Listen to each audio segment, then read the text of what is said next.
Good morning, students. So, in our previous lecture, we study about drift velocity. Now we study about the derivation of drift velocity.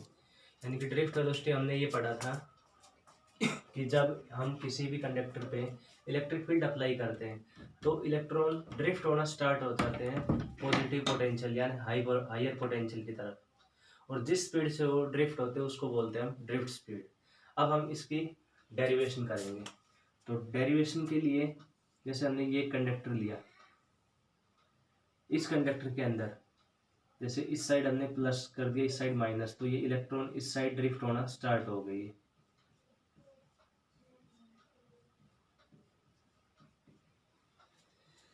पहले ये ऐसे थे, पहले इनका motion ये ऐसे था, रैंडम मोशन था, लेकिन जैसे हमने प्लस माइनस लगाया तो ऐसे हो गई है। ये हमने देखा था कि ये ऐसे होगा ड्रिफ्ट, ये इस साइड, और ये ऐसे होगा ड्रिफ्ट, ये ऐसे होगा। तो जिस स्पीड से ड्रिफ्ट होता है उसको बोलते हैं ड्रिफ्ट स्पीड।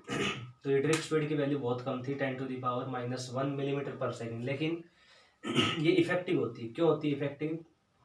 क्योंकि सारे के सारे इलेक्ट्रॉन एक डायरेक्शन में जा रहे हैं तो सबकी स्पीड जुड़ती जाएगी, तो ये इफेक्टिव होती है। थर्मल वेलोसिटी इतनी इफेक्टिव नहीं होती क्योंकि उसका नेट इफेक्ट होता है जीरो, जितने इस साइड जाएंगे उतने इस साइड जाएंगे, जितने ऊपर जाएंगे उतने इस साइड जाएंगे, इसलिए इफेक्टिव नहीं होती। अब हम पढ़ते हैं डेरिवेशन ऑफ ड्रिफ्ट वेलोसिटी। तो ड्रिफ्ट वेलोसिटी की डेरिवेशन के लिए बिल्कुल सिंपल से जो सिंपल इक्वेशन यूज की थी हमने इक्वेशन ऑफ मोशन में, v is equal to u plus t, उसको यूज करेंगे हम।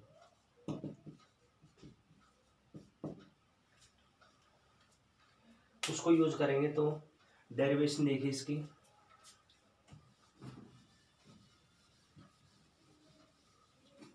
तो हमने एक कंडक्टर लिया, ये इसके अंदर ये इलेक्ट्रॉन ऐसे मूव कर रहा था u1 स्पीड से, मतलब इलेक्ट्रिक फील्ड नहीं लगाया तब उसकी स्पीड u1 थी। ये ऐसे मूव कर रहा है u2 स्पीड से, कोई ऐसे मूव कर रहा है u3 स्पीड से, और ऐसे करके एक की स्पीड होगी un। तो पहले हम क्या करेंगे, सब इलेक्ट्रॉन की अलग अलग वो निकालेंगे drift velocity.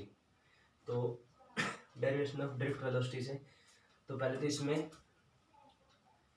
Drift velocity of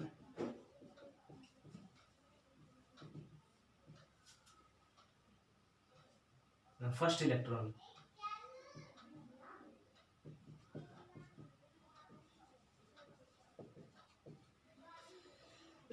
तो फर्स्ट इलेक्ट्रॉन की कैसे निकालेंगे देखिए। इसमें बाकी की बात नहीं कर रहे, हम इसकी बात कर रहे हैं। तो इसकी इनिशियल स्पीड कितनी है, u1 है ये। अब जैसे हमने इलेक्ट्रिक फील्ड अप्लाई किया, इसमें इलेक्ट्रिक फील्ड अप्लाई करने से ये इस साइड ड्रिफ्ट होगा, ये इस साइड, तो इनिशियल स्पीड है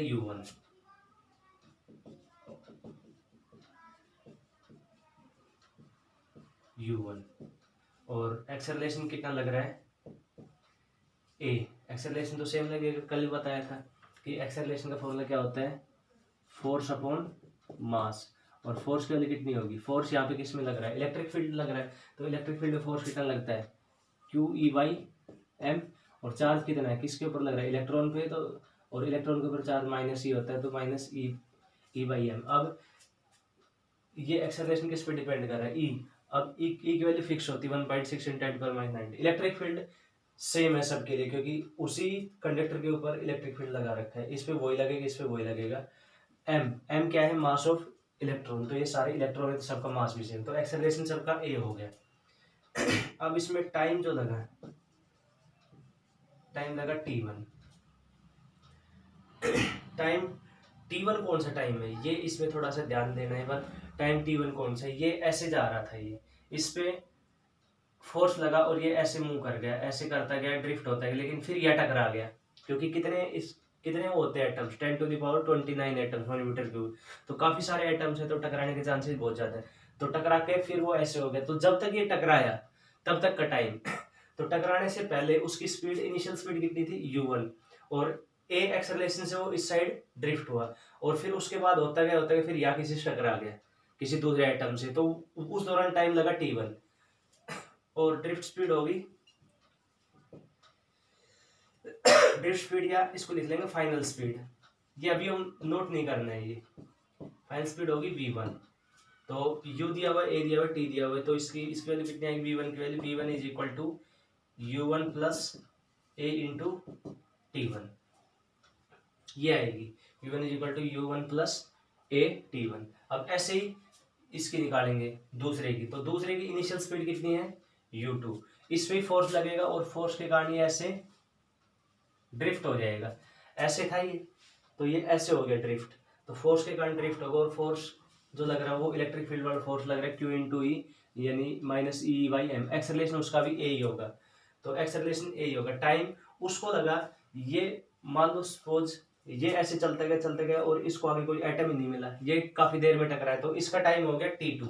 तो उसकी स्पीड कितनी हो जाएगी v2 is equal to u2 plus a into t2, यानी एक्सेलरेशन हो रहेगा सेम। और ऐसे करके nth की क्या हो जाएगी vn की un plus a into tn। तो ऐसे हम सब क्यों निकाल लेंगे ये फाइनल स्पीड। तो final speed v1 is equal to u1 plus a t1। अब ड्रिफ्ट स्पीड क्या होती है, यहाँ लिख लेंगे, it is the average speed, it is the average speed of all electrons drifting towards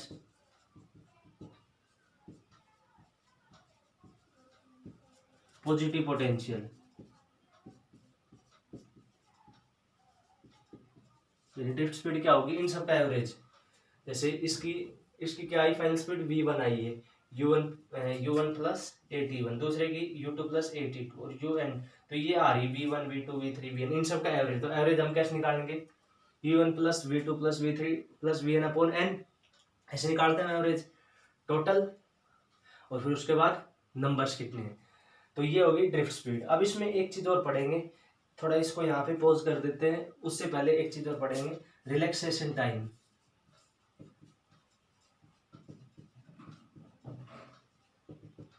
तो रिलैक्सेशन टाइम क्या होता है, जैसे इसमें नाम से पता चल रहा है रिलैक्स। अब रिलैक्सेशन, ये यहाँ से यहाँ ये इलेक्ट्रॉन ऐसे जा रहा था, इस पे फोर्स लगा और ये ऐसे ड्रिफ्ट होता गया, फिर ये होता गया या किसी से टकरा गया। तो दूसरे से टकराने से मतलब पहले इसके ऊपर फोर्स लगना स्टार्ट हुआ था, और जब तक ये दूसरे टकराए उस दौरान जितना टाइम लगा उस दौरान ये रिलैक्स रहा, किसी से नहीं टकराया, तो उस टाइम क्या कहेंगे हम, रिलैक्सेशन टाइम। तो रिलैक्सेशन टाइम क्या होता है, time between two successive collision.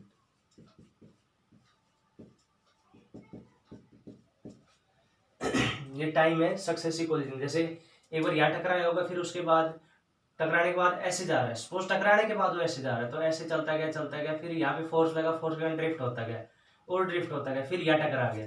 तो टकरान ये ऐसे था, और फिर टकराने तक जितना टाइम उसको लगा उस दौरान ये क्या रहा, ये रिलैक्स रहा, तो उस टाइम क्या कहेंगे हम, रिलैक्सेशन टाइम। अब इसको हम करते हैं, it is denoted by tau, जो हमने उसमें पढ़ा था टॉर्क। तो टाउ, अब इसकी कैलकुलेशन हम कैसे करते हैं, अब देखो इसमें कुछ इलेक्ट्रॉन है वो ऐसे चलते गए और वो इसमें जल्दी हिट कर गए, और कुछ ड्रिफ्ट होते गए नहीं कर रही हिट। तो इसमें सबका टाइम अलग अलग है। जैसे इसको टाइम कितना लगा था, ये हमने देखा था t1, इसको कितना लगा था t2, इसको कितना लगा था t3 t4, ऐसे सबका टाइम अलग अलग है। तो ये जो कैलकुलेट कर रिलैक्सेशन टाइम, ये सबका क्या होगा, एवरेज। तो एवरेज हम कैसे निकालेंगे रिलैक्सेशन टाइम, ये t1 plus t2 plus t3 plus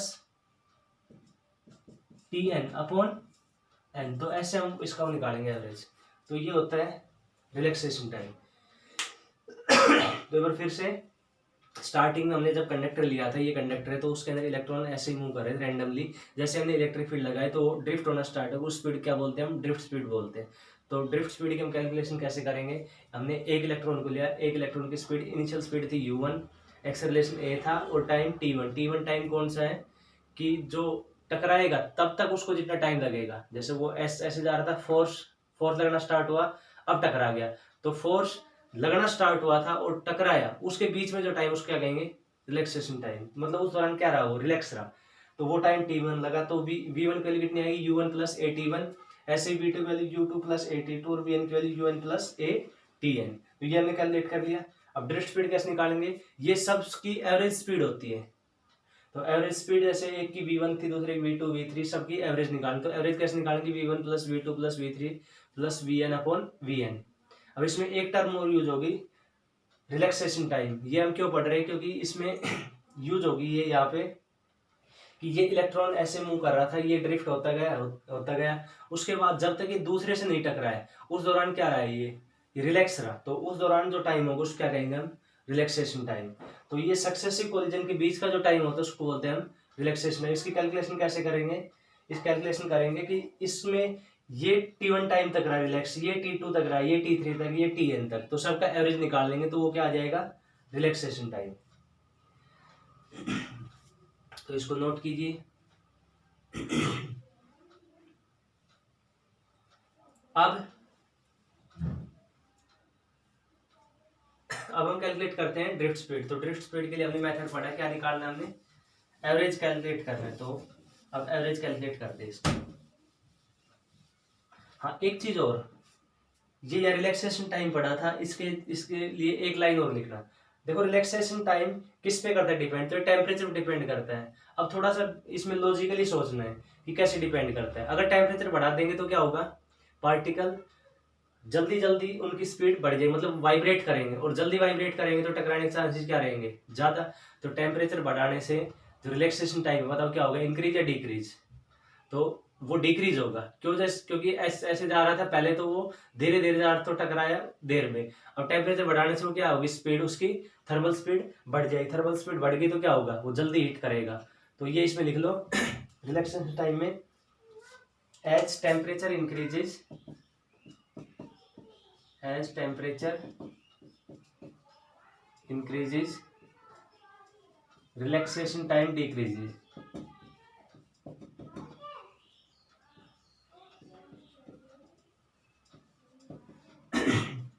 तो ये ध्यान रखना, टेम्परेचर इंक्रीज करेंगे तो रिलैक्सेशन टाइम डिक्रीज होगा। अब करते हैं इसकी कैलकुलेशन ड्रिफ्ट वेलोसिटी की।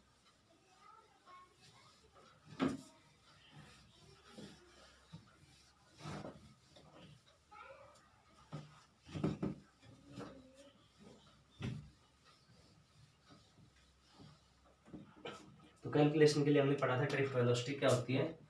तो जो हमने फाइनल स्पीड सबकी निकाली थी उनका एवरेज, तो v1 plus v2 plus v3 plus vn upon n, यह आ जाएगा। तो drift velocity is equal to v1 के लिए क्या हो जाएगी। हाँ, इसमें एक चीज और कर सकते हैं, यहाँ पे वेक्टर का साइन भी लगा सकते हैं, क्योंकि ये वेलोसिटी है तो वेक्टर क्वांटिटी होती है, वो अगर लगा दे तो ठीक, नहीं लगा तो ठीक।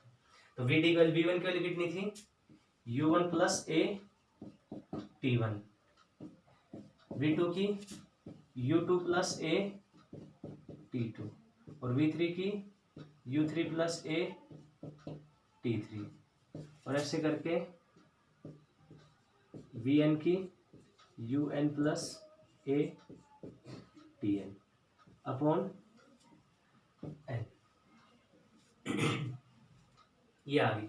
तो यहाँ पे हम लिख लेते हैं Vd is equal to u1 u2, इस टर्म को तो ले लेते हैं अलग, u1 plus u2 plus u3 plus un, ये हमने ले लिया अलग,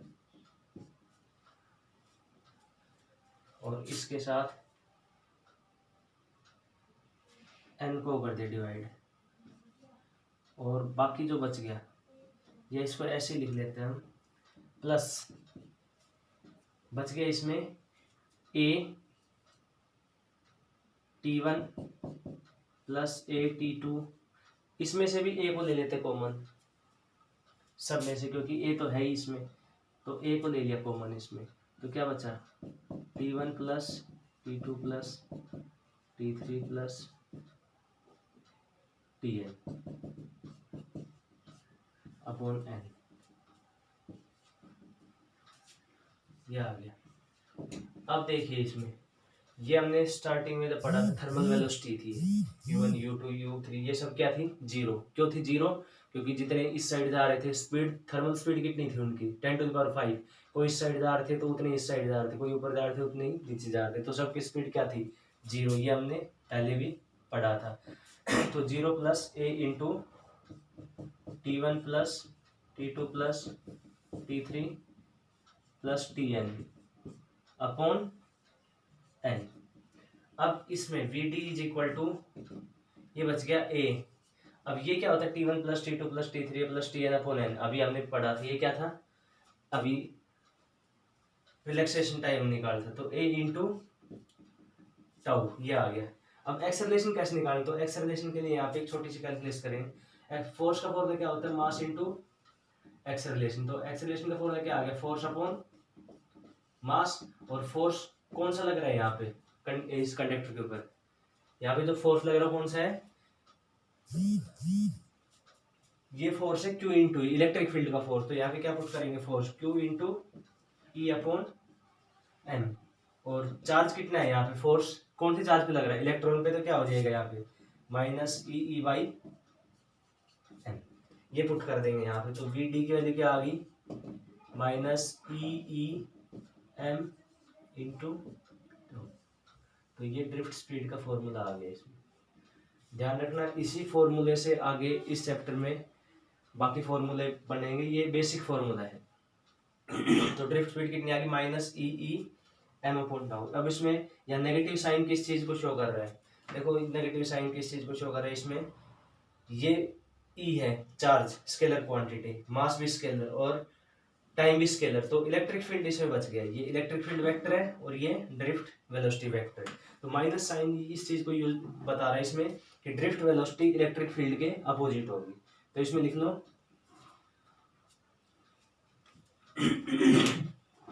इसमें negative sign shows that, negative sign shows that, negative sign shows that drift velocity and electric field both have opposite direction. Drift velocity and electric field both have opposite direction. और देख भी सकते हैं इसमें यहाँ पे, ये जैसे ये इलेक्ट्रॉन तो ऐसे आ रहे थे सारे ड्रिफ्ट स्पीड से, ये v1 थी, ये v2 थी, ये v3 थी, और इन सब की एवरेज थी v और वो सब कौन साइड आ रहे हैं, इस साइड आ रहे हैं ये। और इलेक्ट्रिक फील्ड ये कब आएंगे, जब प्लस होगा इस साइड और ये माइनस, तो इलेक्ट्रिक फील्ड कौन साइड लग रहा है, प्लस से माइनस, और इलेक्ट्रिक फील्ड ऐसे लग रहा है और ड्रिफ्ट स्पीड इस साइड है। तो नेगेटिव साइन इस चीज को शो कर रहा है कि इलेक्ट्रिक फील्ड और ड्रिफ्ट स्पीड की डायरेक्शन अपोजिट है। एक चीज ये, दूसरा इसमें ड्रिफ्ट स्पीड देखो किस किस पे ऊपर ही डिपेंड। अब इसमें ये चीज देखो कांस्टेंट है, ई क्या है यहाँ पे, ई चार्ज ऑन इलेक्ट्रॉन कांस्टेंट है 1.6 × 10⁻⁹। एम क्या है, मास ऑफ इलेक्ट्रॉन, ये भी कांस्टेंट है 9.1 × 10⁻27 kg। तो ये कौन, तो ड्रिफ्ट स्पीड किस पे डिपेंड है, इलेक्ट्रिक फील्ड और रिलैक्सेशन टाइम पे। इलेक्ट्रिक फील्ड मतलब जितना स्ट्रॉन्ग इलेक्ट्रिक फील्ड हम लगाएंगे उतनी ड्रिफ्ट स्पीड क्या होगी, ज़्यादा। और वैसे पता है ज़्यादा स्ट्रॉन्ग लगाएंगे तो ये बहुत स्पीड से इस साइड आएंगे, तो ड्रिफ्ट स्पीड होगी ज़्यादा। टाउ, ये रिलैक्सेशन टाइम बढ़ेगा तो ड्रिफ्ट स्पीड भी बढ़ेगी। ठीक है, रिलैक्सेशन टाइम का बढ़ेगा जब वो टकराएंगे नहीं, ठीक है, तब रिलैक्सेशन टाइम। तो इसमें लिख लो drift speed, drift speed depends on, drift speed depends on